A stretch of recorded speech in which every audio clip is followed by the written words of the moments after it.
We'll go to the second part of our. They're not the same. What's it? Yep. All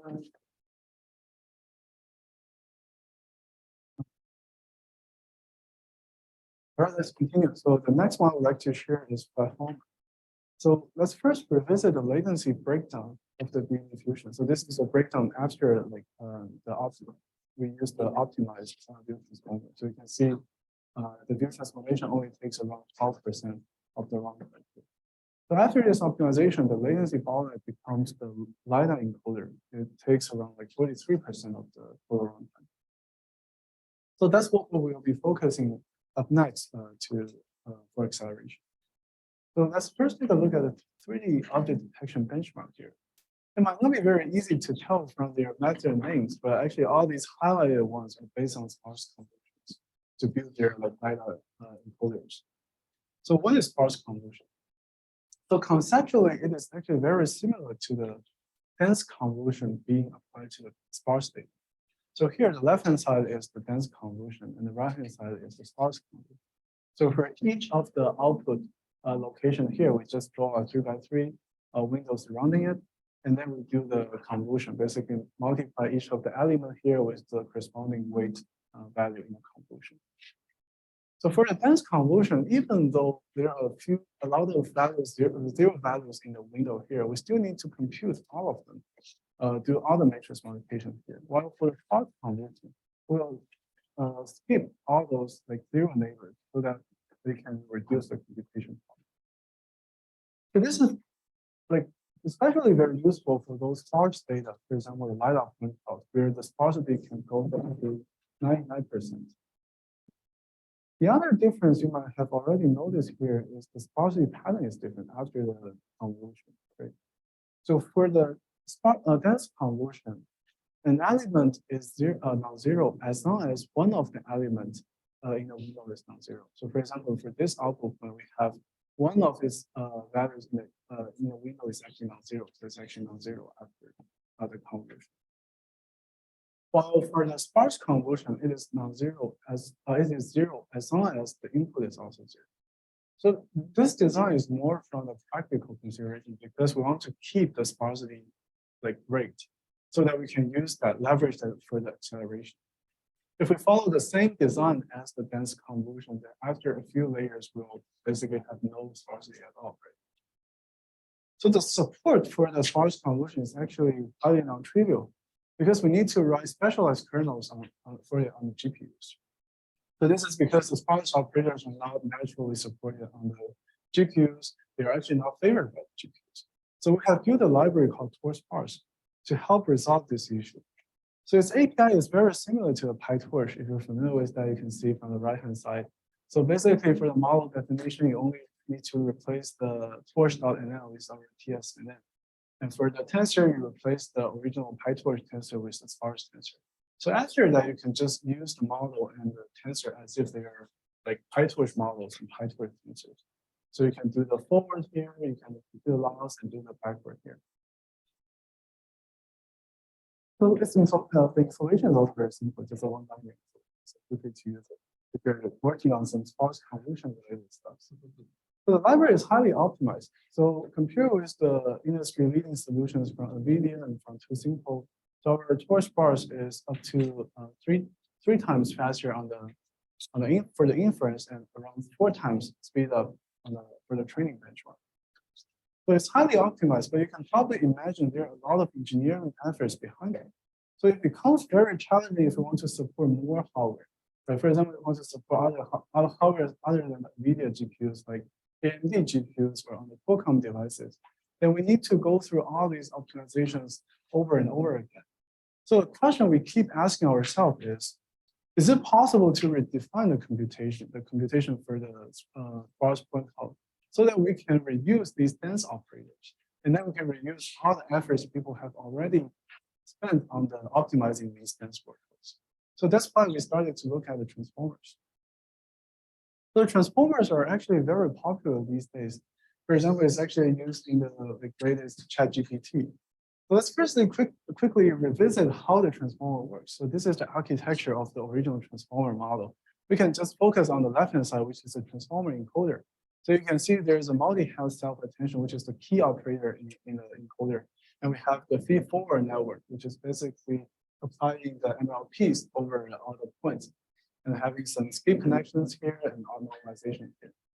So for the multi-head self-attention, this is the diagram of this. So basically projecting the input sequence into values, keys, and queries, and then use the scale dot product attention to process it. So here's the definition of the scale dot product attention. It's a little bit complicated. The formulas are not very easy to understand at first glance. So the key idea here is to compute correlation between the keys and queries. So between each two tokens. So this is the correlation matrix you will get, the softmax QK here. And then you use that as a weighting factor to weight all the input features to V here. And then you will get the output. So the transformers have been very successful even outside the domain of natural language. For example, people have applied it to the image domain itself. Here we have the vision transformer. So the basic idea is we split the images into fixed size patches, like 16 by 16 patches, and then we just treat them as a sequence of tokens, as if it's just like a sentence. And then we can use the transformer layers to process it. So it works surprisingly well, actually. So it's performing like on par, or sometimes even better than the convolutional neural networks on the image benchmarks. And it has also been extended to like video as well here. And also to the audio domain, audio processing.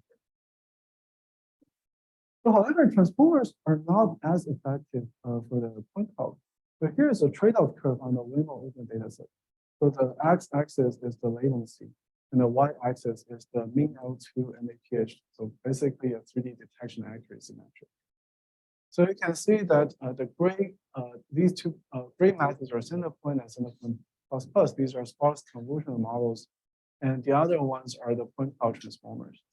So the point cloud transformers start to catch up in the accuracy side, but the latency still lags far behind, like around 3 to 4 times slower than these sparse convolutional models. So why is this? Let's first take a look at the most straightforward approach of implementing the point cloud transformer. It's called global PCTs. So the basic idea is just we treat all the point in a point cloud as a 1D sequence, right? And then we just use the multi-health self-attention to do some token mixing, and then using the feed-forward network to do some channel mixing. So the issue of this approach is that the time complexity of this model is actually very high. We can take a look at the time complexity for the multi-health self-attention here. It's actually projectively related to the number of points. So for the single object, this could be tolerable. For example, if we only have 2K points for a single object, the latency of a single layer point cloud transformer is around 3 milliseconds.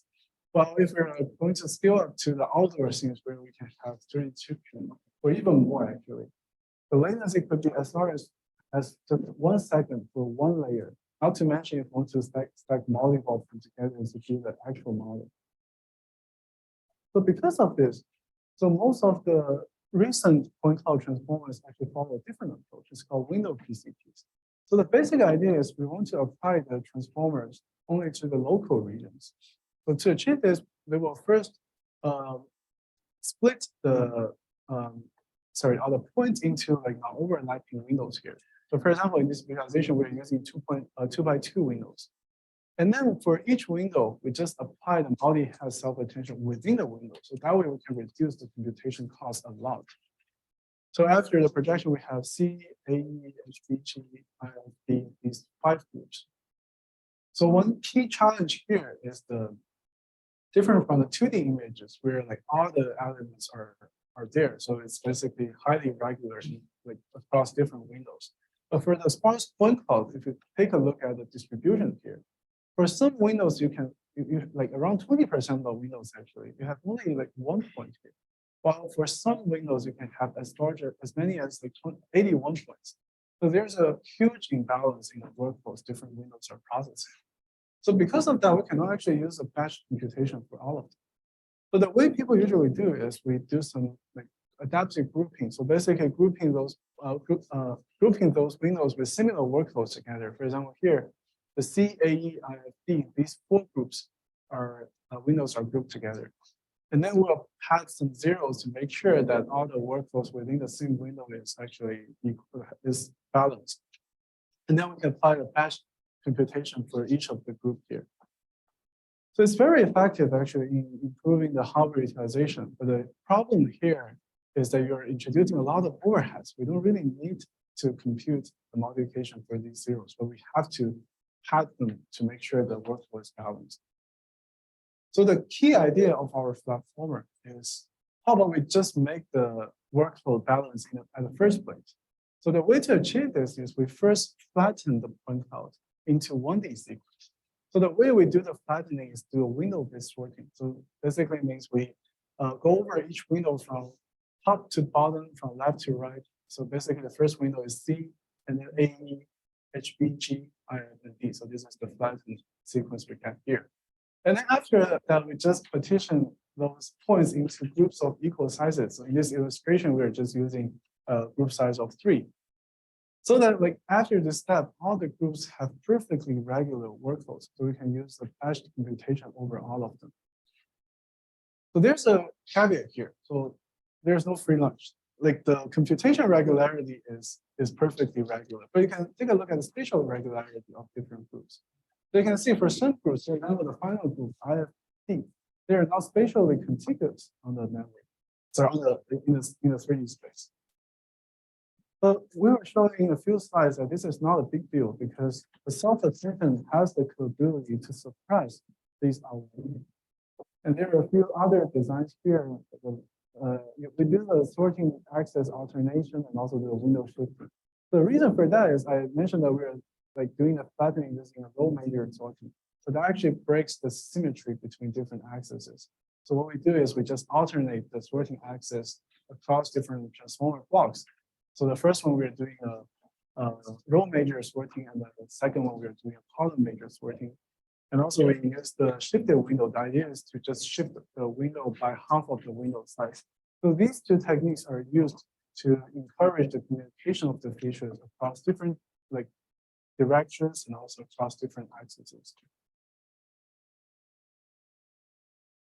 So then let's take a look at the latency result here. So here the latency is measured on the A6000 GPU. So you can see the center point is actually a very strong baseline. So these two are the point cloud transformer baselines. It's like 2 to 3 times faster than the point cloud transformers. So by just changing the grouping strategy from the equal window grouping to the equal size grouping can directly optimize the latency by a lot to 20.5 milliseconds. Although it's still slower than the highly optimized center point with the sparse convolution. But one benefit of the FlatFormer is it can reuse all the efforts people have already done for the dense operation optimizations, right? So here we just used a few optimizations people use for the transformers, for example, replacing the attention with the flash attention. That's a very popular implementation. The basic idea is to just fuse all the attention operators into one GPU kernel. This directly improves the latency by a factor of 1.7. And then we do some other optimizations like packing and matrix modifications using all the kernels in the FlatFormer networks.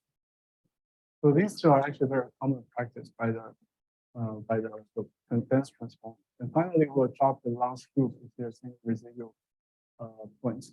So all of these can bring us another 3 times speed up compared with our baseline implementation. And it's also much faster than the central point. And then let's put it back to the trade-off curve. So that's what we call after all these optimizations and accuracy evaluations. So its accuracy is much better than the center point. It's performing on par with the very strong center point plus baseline here. And also closing the 3 to 4 times latency gap between the point cloud transformers and sparse convolutions. And here's some analysis of different grouping strategies. So as I mentioned, the baseline is using the equal window grouping while we're using the equal size grouping. So the equal window grouping is also performing pretty well. Well, we did a few things here. So the first thing is the sorting criteria. If we don't do any sorting at all, just randomly commute the point cloud, its accuracy is actually very bad. And because it actually breaks the spatial locality. Well, if we do not do it in the window-based manner, it's also hurting the performance a bit. And finally, the axis alternation, you can see, and the window shifting here also improves the accuracy a bit. And here are some visualizations of our grouping strategy. So here, different colors represent different groups after the partitioning. So you can see for some groups, actually the entire group located in the same object is fairly local. But for some groups, for example, here, right, actually the points within the group actually spread out over fairly large regions. But that's not a big deal. Let's take a look at the attention visualization here. So here, different colors represent the weight of the attention. So the red color represents the higher attention, and the blue color represents lower attention weight. Let's take a look at the same example here.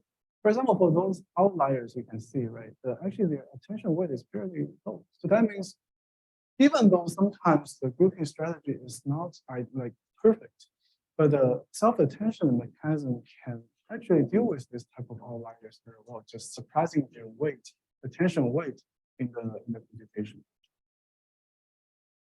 And finally, let's take a look at the deployment results. So we have deployed our FlatFormer on the NVIDIA Jetson HGX O-ring. So you can see here it's the first point cloud transformer achieving the real-time inference on the hardware. Like the real-time is defined by 10 frames per second. And it's also much faster than the center point. All right, let's conclude the second part of the FlatFormer. So two key takeaways here. So first, the computational regularity is actually very important. It's even more important than spatial regularity. And second, efficient implementation is actually very important to exploit the full potential of the transformer. So I will pause here again a little bit to take some questions. So that means you don't actually need the whole car to detect the car. You need part of the car. Kind of, right? But after some window shifting and axis alternation, even if the original grouping is just part of the car, right? You will actually get some features from other groups as well. So actually at the end of after the encoding steps, maybe all the points within the car will have the feature of the entire car. So you can use that to detect the car.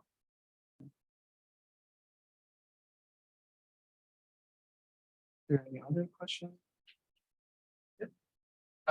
Do you think that that it's in terms of your conclusions that the computational regularity is more important? Do you think that just trading off some sort of efficiency allows you to train much faster? So it's not necessarily that the architecture is better, but maybe with more and more training, the sparse architecture could be better. I mean, if inference was just as fast. Yeah, that's right. So the takeaway here is sometimes you want to do some approximation so that you can make the workflow faster. So those approximations sometimes is fine because it can be compensated by a better algorithm design. For example, the self-attention is actually very robust. These neural networks are actually very robust to those kind of approximations, right? And also, if you think about it, right, why the window has to be defined in the regular way at first?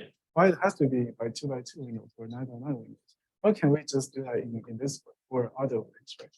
So one thing we found, for the point cloud processing, is sometimes the way you define a neighbor doesn't matter as much, as long as you gather some information from some local neighborhood. So for example, before the Sparse Convolution, there's a stream of work working on PointNet plus. They're actually defining the neighbors based on using some 10 years neighbor query, on the L2, using the L2 distance. And then the Sparse Convolution using a grid-based neighbor query. So that means the definition of the neighbor actually is not the most important thing here, right? But if you can relax the definition of the neighbor while getting a better efficiency, that could be something we want.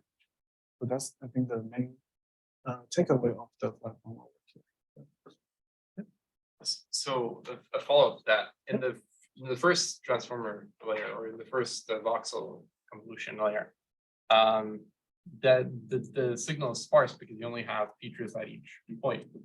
But then when you get to the next resolution, do you still have much sparsity, or at that point do you lose that? Because I mean, I'm assuming that per like individual 2x2, 3x3 cell, you're gonna have less sparsity. Actually, in this work, we didn't do any downsampling. So that means the point cloud is the same across the whole model. But if you do some downsampling, yeah, probably after a few downsampling, you might have having denser and denser point clouds. That could be a fix. Well, what I was asking is, and I'm assuming there were multiple layers of the Yep. transformer. Yep. So I was essentially wanted to know how do the next layers look like. You had a picture where you split up the Let me go to this. Here, right. right, yeah. So this is the input, right? And then after one layer, you will still, basically it's still in the same representation as the input. But like in the next block, maybe we're using a different sorting axis, so the partition will be different. So the order here might be different in the next block. Okay, so you're essentially starting with something that's regularly sampling or regularly sampled at that point, and then you come back to something that's sampled at those same points. Yep. Right, so you don't change the sampling point from. That's right. We're always keeping the same points throughout the model. So I have a question on the window shifting. Yep. Can you explain again how does that work? So the window shifting here is basically for, let's say for the first block, you're using this window like potentially spread. So starting from the top left corner here, and using a 2x2 window to split the. I thought you were discarding the window idea. But the sorting still happens in the sort. Sorry, it still happens in the window. Oh, right? okay. So we flatten it, but the way we flatten it is based on the window, because we want to make sure it's kind of like more regular in the spatial. We actually have the ablation study show that if we don't do that in the window level, if we just directly sort the points here, for example, in this example, you will get A, C, E, H, B, I, G, F, and D, right? If you do it that way, it actually hurts the performance a lot. You tried rotating the thing. We actually tried. We tried to rotate it by 45 degrees. But we found that actually if you have both X and Y axis, then it's sufficient. So because if you think about it, you can like, if you want to propagate the information to a 45 degree, you can do that in two layers, Oh, right? orthogonal. Yeah. Yeah.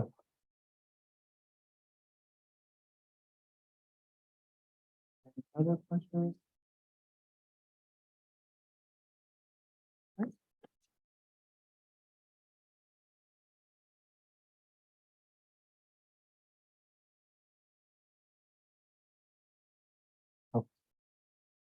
Okay. Yeah, so I will give a high-level overview of the final work called SparseViT. So the paper is available online, so if you're interested in more details, you can check it out on our project website. So let's take a look again at this latency breakdown here, right? After we optimize the lighting encoder, so the secondary bottleneck is actually the camera encoder. So why is the camera encoder slow? The resolution is actually the key factor. So here's the trade-off, the accuracy, detection accuracy, and the latency using different image resolutions. So in fact, most of the state-of-the-art 3D detectors are using very high resolution to achieve the high accuracy. So as you can see, the accuracy gap between the highest resolution model and the lowest resolution model is around 10%. But again, there is no free lunch. The accuracy comes at the cost of the huge, cost on the efficiency side. So the latency is also around 10 times larger than the lowest resolution model. So from this, so the question here is there a way that we can keep the fine details from the images? Because the reason why we want to use the high resolution to achieve high accuracy is because the high resolution can help us keep those fine details, for example, some small objects that are far away from the Eagle car, right? But is there a way that we can still keep those fine details, but at the same time, we can reduce the number of pixels, where we don't really keep that many pixels from the images. Does anyone have any idea of how to achieve this? Save the Fourier domain information. Okay. Save the Fourier domain information. Fourier domain information. So that's actually sparser, right? The challenge here is like how to design the CNN that be very effective for the Fourier domain.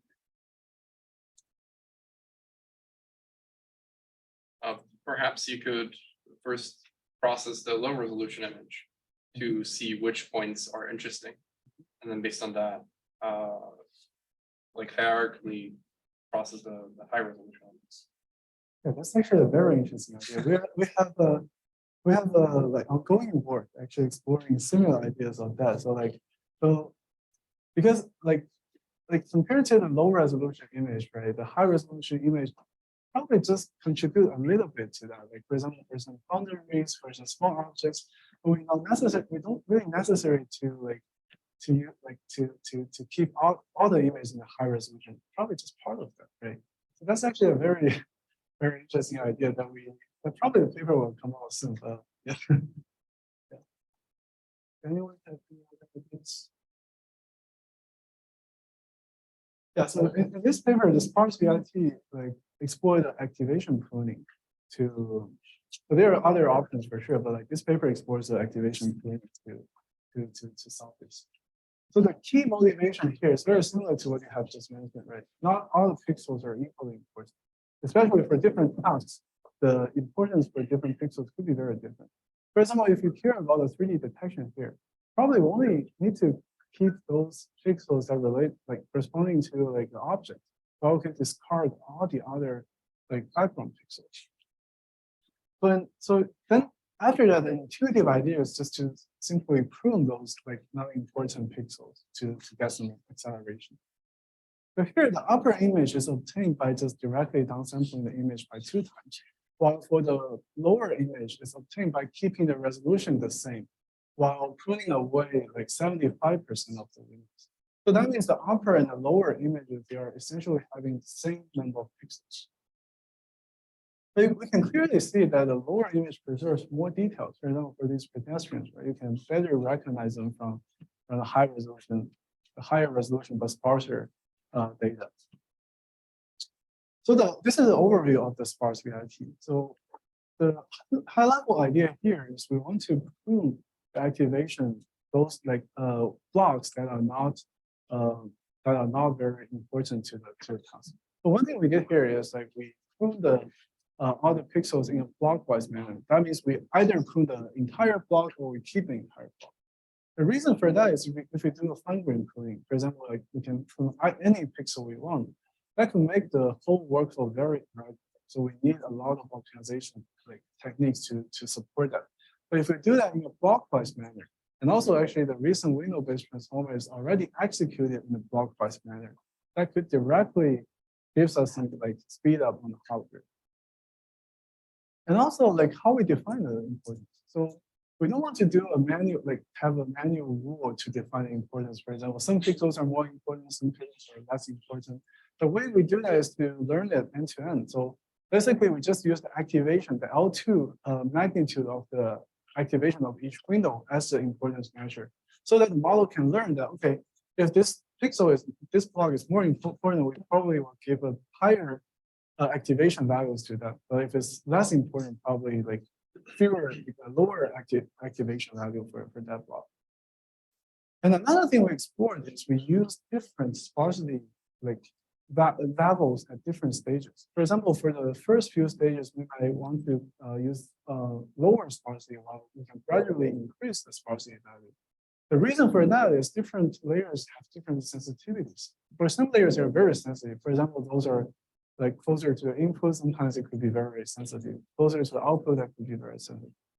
So we try to optimize the sparsity configuration for the model using an evolutionary search and to find the best one under different constraints. Yeah, there are a lot of other details here, but you can, if you're interested, you can take a look at our papers, a lot of calculations, some more details on how we determine like the sparsity ratio for different layers. So let's take a look at the visualization here. So these are the original images before any pruning. So the sparse VIT actually learns to prune those background pixels. If you're training that using a 3D object detection, it automatically learns to just prune out those background pixels. Here it keeps those pixels related to the pedestrian here and those pixels for the cars here. But if we are using a higher, even more aggressive pruning strategy, the sparse VIT will learn to keep what matters the most. For example, here it keeps the barriers and also the far away cars here, because these two are actually the classes this data set cares about: the barrier, cars, pedestrian, all these classes. And as a result, the sparse VIT can achieve 1.5 times speed up compared with the baseline on the hardware. And also, it's achieving a much better accuracy latency trade-off. Oh, I forgot to mention, so for the accuracy latency trade-off, we want to push the method to the top left corner. So if it's somewhere here, it's like better. You can see that it's definitely achieving a much better trade-off compared with the baseline is just reducing the width of the model, reducing the resolution. So that's a very brief overview of the sparse VIT. So two takeaways here. So first, not all the pixels are equally important. And for object detection, we might care more about those foreground pixels. But for map segmentation, we could actually care more about those background pixels. So the definition of the importance should be learned automatically with the model training. And secondly, the sparse high resolution features are more informative than the dense low resolution images. So that means instead of directly downsampling the image, why not just prune away those like unimportant pixels from the image? And then the most relaxing part of the lecture, some deployment results. So this is a video of the autonomous racing vehicle of the MIT driverless running on the track of the Formula Student Germany competition. So the goal of the competition is to build an autonomous system that can run autonomously on the track and finish the track fast and safe without hitting any traffic cones. You can see there are like two different colors of cones on the track, actually marking the drivable space of the car. So together with the engineers at MIT Driverless, we have replaced the original 3D perception system with our model, because the original model already achieves a fairly good accuracy, 95%. While our model delivers an even better accuracy and also reducing the latency by 4 times. So with the more accurate model and a more efficient model, the car can see further and drives safer and faster. It's really fast on the latency. Yeah. It's actually not a very low end GPU though. So it's yeah. I think it's on the 1080. But exact. Are you considering this is not the whole pipeline, right? This is only the computation part. It's not like from image capturing to the. Yeah, so the latency here is only about after you receive all the sensory data. Yeah. So there's some processing for sensor the data capturing time. Yeah, that's excluded in the latency. So apart from the racing car, we also have a collaboration with MIT Distributed Robotics Lab. So to deploy our model onto a full-scale autonomous car. So here's the demo video. So you can see here the car is driven autonomously based on our 3D perception system. It's tested in a closed environment because of some regulation concern, but you can see it's driving fairly smoothly. And also we tested its performance of navigation, for example, just giving the navigation map here. It learns to turn left, turn right, or just going straight. Yeah, and also finally, we have also tested its robustness under sensor failure cases. For example, you can see the left-hand side, after a sensor failure, you directly need to intervene, while for our model, it's able to recover fairly robustly. All right, so that's all I have for today, and I'm happy to take questions if you have any. Thank you.